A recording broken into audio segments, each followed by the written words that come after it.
entire villages destroyed, dead animals, and contaminated islands. These are the disastrous results of some nuclear tests carried out by the United States just 1 year after the end of World War II. In this video, I'll explain what the primary objectives of these tests were, what significant results were obtained, and what SpongeBob has to do with all of this.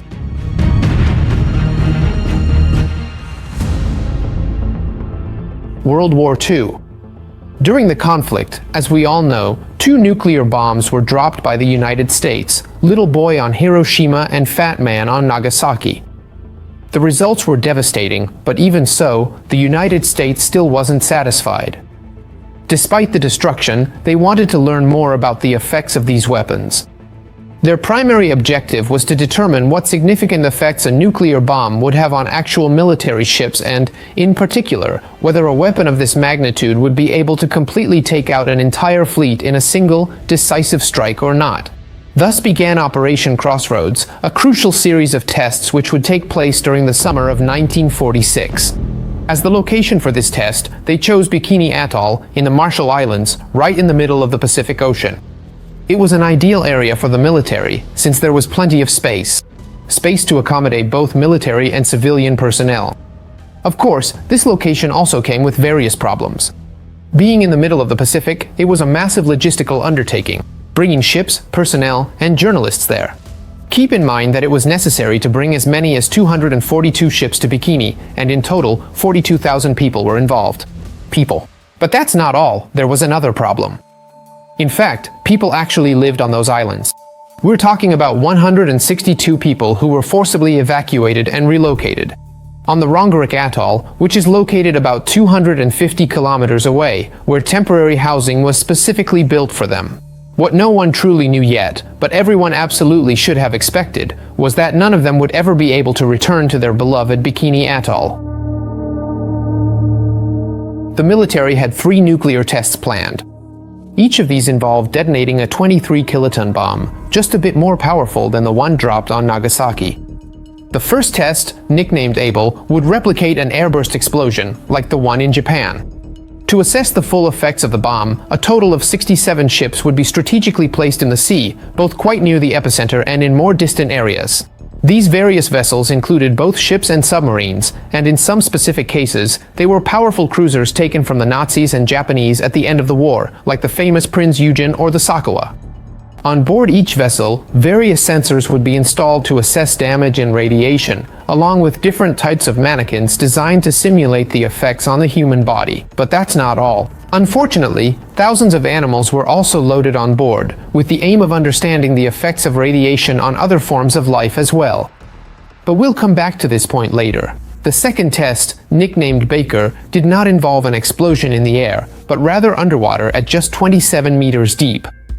As in the previous case, there were still vessels equipped with sensors, mannequins, and animals. The difference here was that the fleet to be hit would consist of as many as 95 ships. The third and final test, Charlie, instead involved a deep explosion at least 300 to 600 meters below the surface, replicating the structure of the previous test. Unfortunately, the US government would soon realize that the tests would not go as planned and the consequences would be much worse than expected.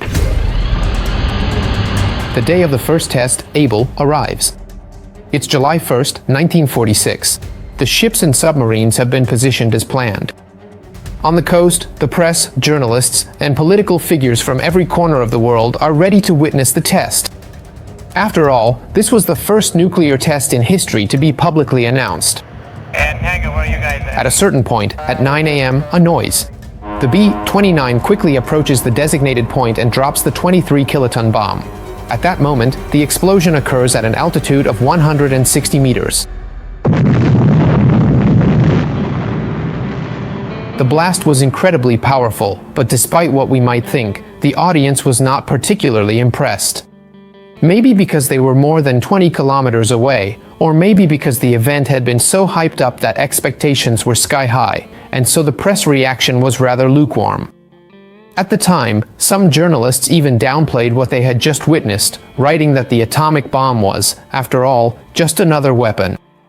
And after this first test, about a third of the journalists present left the atoll. Incidentally, it was later discovered that the bomb had been detonated in the wrong spot. It had missed the target by a few kilometers, which is why it only sank 5 ships. The first test, therefore, was essentially a failure both from a military and a media standpoint. But the American government had something else in store for the press.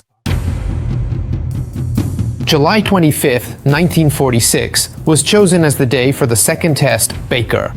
As mentioned earlier, this one was to involve an underwater explosion at about 27 meters, so very close to the surface. At 8:35 a.m., the weapon was detonated. 3, 2, 1. And this time the explosion was unforgettable. Fire.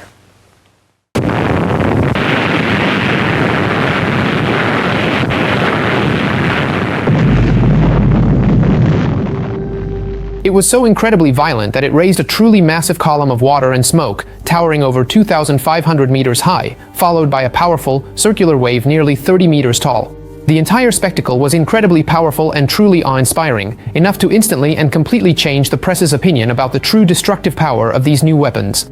But what no one knew yet were the significant side effects of this particular test. The explosion, as we said, threw up an enormous amount of water. What's the point? That this water was highly radioactive and poured over all the ships in the area. Even with the testable, radioactive material was deposited, to be clear, but since it was an air explosion, the amount was less, as most of it managed to disperse into the atmosphere. In this case, however, the radiation levels were so high that technical personnel couldn't approach the ships for entire days, and even after weeks. When the Army started taking shifts to clean the ships and recover the sensor data, they realized that radiation levels were still high. So not only were the support ships contaminated, but it seems that even the soldiers themselves started getting sick and experiencing long-term problems because of the radiation. Although, it should be noted, there aren't many sources on this point. Anyway, on top of all this, which had already caused huge delays in the program and led to a decline in public interest, another issue arose. This second test also failed to deliver the expected results. Out of all the ships present, only 9 sank. So, the Baker test was also a failure. In fact, it was the last straw. The military leadership, in fact, was pushed to shut down Operation Crossroads. Once and for all, and to never carry out. Charlie, the third test in the series. In another context, this news might not have had such an impact, a stir.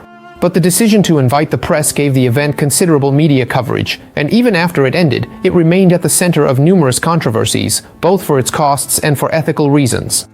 The forced displacement of the residents, for example, became a topic of debate in the years that followed, especially because that site was used for other tests in the decades after, preventing all those people from returning to their land.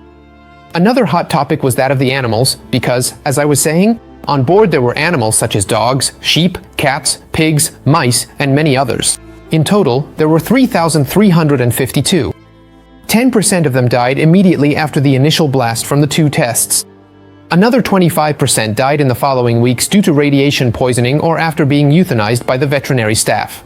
So, out of 3,352 animals, a total of 1,173 lost their lives. This is what happened in 1946. It is one of the most controversial chapters in the history of US nuclear testing. But what I know all of you are probably wondering, indeed, is what does any of this have to do with the SpongeBob show? Well, SpongeBob is set in a fictional city called Bikini Bottom, and according to some people, this is not just a reference to Bikini Atoll, but it was actually the radiation from the nuclear tests that mutated the animals who are the main characters of the series, giving them the ability to talk. In reality, for decades the creators denied this connection, but in December 2024, in an interview, they confirmed that yes, the inspiration for the series is tied both to the nuclear tests of Operation Crossroads and to all those carried out by the American government in the following years. I'm sure that from now on, you'll watch SpongeBob with different eyes. Alright guys, thanks for sticking with me up to this point. I hope you enjoyed the video, and if you have any other questions or curiosities, let me know in the comments. We'll see each other again in the next video.